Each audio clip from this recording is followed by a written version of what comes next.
Bismillahirrahmanirrahim. Assalamualaikum warahmatullahi wabarakatuh. Waalaikumsalam Waalaikumsalam. warahmatullahi Waalaikumsalam. wabarakatuh. Ya, hari ini kita akan mengadakan kelas Zoom karena kita nggak bisa offline. Jadi, materi hari ini yaitu bagaimana Pancasila menjadi dasar negara Republik Indonesia. Langsung saja, menelusuri konsep negara, tujuan negara, dan urgensi dasar negara. Menurut Diponolo 1975-23-25, negara adalah suatu organisasi kekuasaan yang berdaulat yang dengan tata pemerintahan melaksanakan tata tertib atas suatu umat di suatu daerah tertentu. Sejalan dengan pengertian negara tersebut, Diponolo menyimpulkan ada tiga unsur yang menjadi syarat mutlak bagi adanya negara, yaitu yang pertama unsur tempat atau daerah, wilayah atau teritori. Yang kedua unsur manusia atau umat, masyarakat, rakyat atau bangsa. Yang ketiga unsur organisasi atau tata kerjasama atau tata pemerintahan. Ketiga unsur tersebut lazim dinyatakan sebagai unsur konstitutif. Selain unsur konstitutif, ada juga unsur lain, yaitu unsur deklaratif, dalam hal ini pengakuan dari negara lain. Lanjut, definisi negara. Definisi negara, kata Aristoteles, negara ialah persekutuan daripada keluarga dan desa guna memperoleh hidup yang sebaik-baiknya. Kata Jean Bodin, negara itu adalah suatu persekutuan daripada keluarga-keluarga dengan segala kepentingannya yang dipimpin oleh akal dari suatu kuasa yang berdaulat. Kata Hugo de Groot atau Grotius, negara merupakan suatu persekutuan yang sempurna daripada orang-orang yang merdeka untuk memperoleh perlindungan hukum. Kata Brunstill mengartikan negara sebagai diri rakyat yang disusun dalam suatu organisasi politik di suatu daerah tertentu. Kata Hansen Kelsen, negara adalah suatu susunan pergaulan hidup bersama dengan tata paksa. Kata Harold Lesky, negara sebagai suatu organisasi paksaan, korkif instrumen.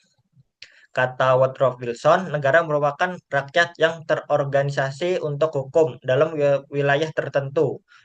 A people organized for law within a definite territory.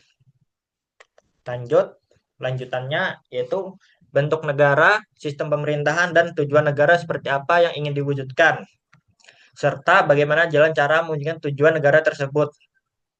Lanjut, menelusuri konsep tujuan negara. Para ahli berpendapat bahwa amuba atau binatang bersel satu pun hidupnya memiliki tujuan.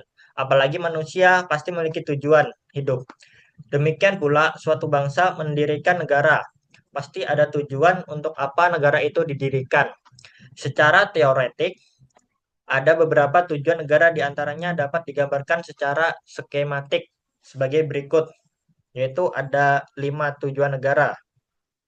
Kalian bisa lihat di sini.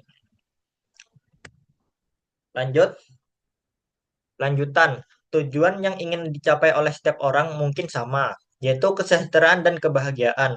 Tetapi cara yang ditempuh untuk mencapai tujuan tersebut berbeda-beda, bahkan terkadang saling bertentangan. Jalan yang ditempuh untuk mewujudkan tujuan tersebut, kalau disederhanakan dapat digolongkan ke dalam dua aliran, yaitu aliran liberal individualis. Aliran ini berpendapat bahwa kesejahteraan dan kebahagiaan harus dicapai dengan politik dan sistem ekonomi liberal melalui persaingan bebas. Yang kedua, aliran kolektivis atau sosialis.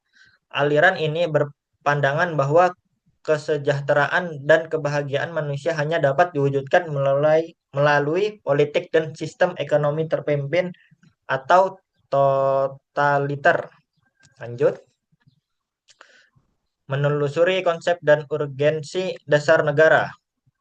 Secara etimologis, istilah dasar negara maknanya identik dengan istilah Grunddom, norma dasar, Restisit cita hukum, Statsit cita negara, Filosofis Grondslag dasar filsafat negara.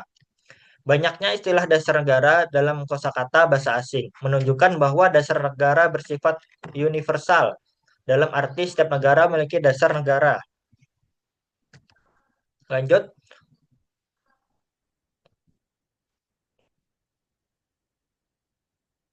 Dengan demikian, kedudukan dasar negara berbeda dengan kedudukan peraturan perundang-undangan karena dasar negara merupakan sumber dari peraturan perundang-undangan.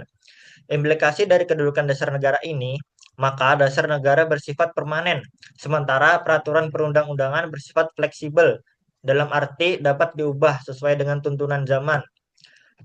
Hans Nauyski menjelaskan bahwa dalam suatu negara yang merupakan kesatuan tatanan hukum, terdapat suatu kaidah tertinggi yang kedudukannya lebih tinggi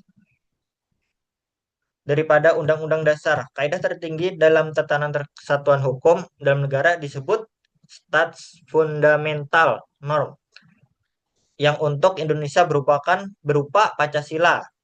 Rianto dalam pimpinan MPR dan tim kerja sosialisasi MPR periode 2009 sampai 2014. 2013 93 sampai 94. Lanjutan. Lanjutannya adalah dengan demikian dasar negara merupakan suatu norma dasar dalam penyelenggaraan bernegara yang menjadi sumber dari segala sumber hukum sekaligus sebagai cita hukum resit baik tertulis maupun tidak tertulis dalam suatu negara. Cita hukum ini akan mengarahkan hukum pada cita-cita bersama dari masyarakat. Cita-cita ini menjadikan kesamaan kepentingannya di antara sesama warga masyarakat. Prinsip bahwa norma hukum itu bertingkat dan berjenjang termanifestasikan dalam Undang-Undang Nomor 12 Tahun 2011 tentang pembentukan peraturan perundang-undangan yang tercermin pada pasal 7 yang menyebutkan jenis dan hierarki peraturan perundang-undangan, yaitu sebagai berikut. A. Undang-Undang Dasar Negara Republik Indonesia tahun 1945. Ketetapan Majelis Permusyawaratan Rakyat. C. Undang-undang atau peraturan pemerintahan pengganti undang-undang. D. Peraturan pemerintah. E. Peraturan presiden. F. Peraturan daerah provinsi.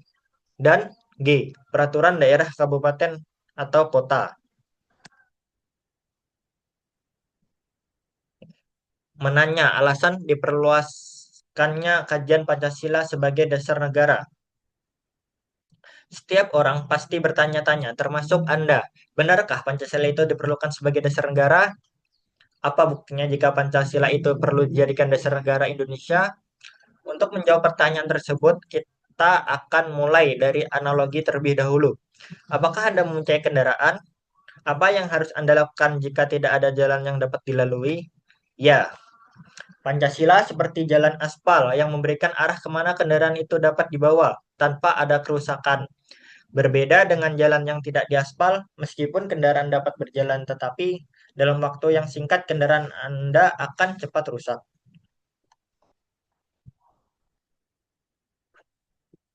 Lanjutannya, oleh karena itu Pancasila merupakan pandangan hidup dan kepribadian bangsa yang nilai-nilainya bersifat nasional yang mendasari kebudayaan bangsa. Makna nilai-nilai tersebut merupakan perwujudan dari aspirasi cita-cita hidup bangsa. Dengan Pancasila, perpecahan bangsa Indonesia akan mudah dihindari karena pandangan Pancasila bertempu pada pola hidup yang berdasarkan keseimbangan, keselarasan, dan keserasian sehingga perbedaan apapun yang ada dapat dibina menjadi suatu pola kehidupan yang dinamis, penuh dan keanekaragaman yang berbeda dalam satu keseragaman yang kokoh. Dengan peraturan yang berlandaskan nilai-nilai Pancasila, maka perasaan adil dan tidak adil dapat diminimalkan. Hal tersebut dikarenakan Pancasila sebagai dasar negara menaungi dan memberikan gambaran yang jelas tentang peraturan tersebut berlaku untuk semua tanpa ada perlakuan diskriminatif bagi siapapun.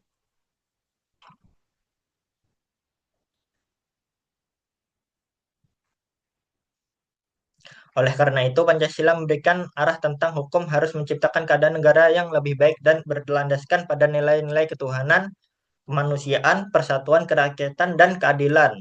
Dengan demikian, diharapkan warga negara dapat memahami dan melaksanakan Pancasila dalam kehidupan sehari-hari.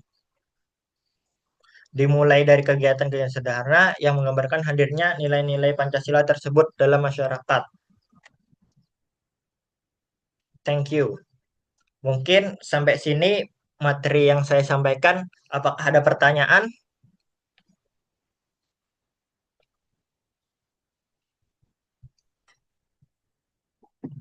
Yuk, kalau nggak ada pertanyaan, mungkin sampai sini materi yang saya sampaikan. Salah hilap mohon maaf. Assalamualaikum warahmatullahi wabarakatuh. Waalaikumsalam warahmatullahi wabarakatuh. Wabarakatuh. Oke.